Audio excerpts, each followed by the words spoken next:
to me, it's really about the power of the human experience. What connects us? The universality of experience. It's my job to take this person that you don't know and bring that person to you or that person's story and have you feel something that you might not think you even cared about. Susanne, what is your job exactly? Oh, wow. That's really complicated. Okay, so my job is to take a big story. In our case, it's a very global story, and make it an experience for a listener through 10 episodes. So we want you to feel the story, not just hear about a lot of facts, so that you walk away and that you're transported into this world of this story that hopefully you won't forget and you'll tell all your friends about, so they'll subscribe to the podcast. Right. I don't know. That's a very sweeping way to look at it, but I think of myself as somebody that's trying to create an experience. I know that you're not a bragger because we work in the same office, but I mean, you worked at the CBC. You headed up the NPR investigative unit. You've won, a bunch of awards, Peabodys and everything else, everything out there. And you wound up here now being in charge of what a lot of media companies feel is their future, podcasting. How did you come to be in charge of the podcasting team, Scripps DC, putting out Stitcher Originals?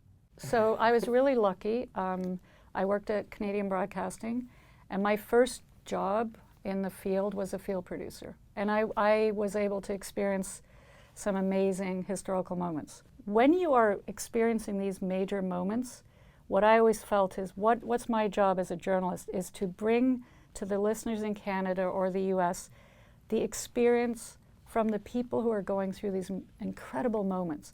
Trying to get into people's lives and hear their experience was always part of my journalism kind of framework.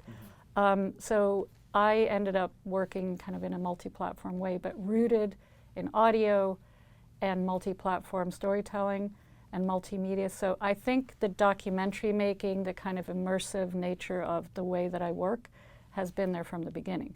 Susanne, I asked you about the role of music, and we brought in Dan, who is the wizard of, I guess, audio and scoring and everything here on the team. So what I wanted to know is, music plays such a key role, Dan. Sure. How do you pick the right pieces?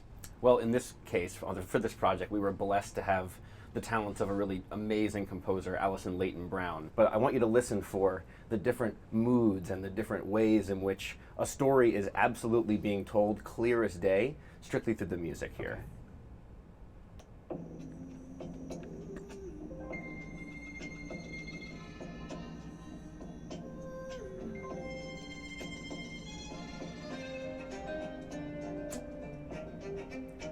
Okay, where are we going?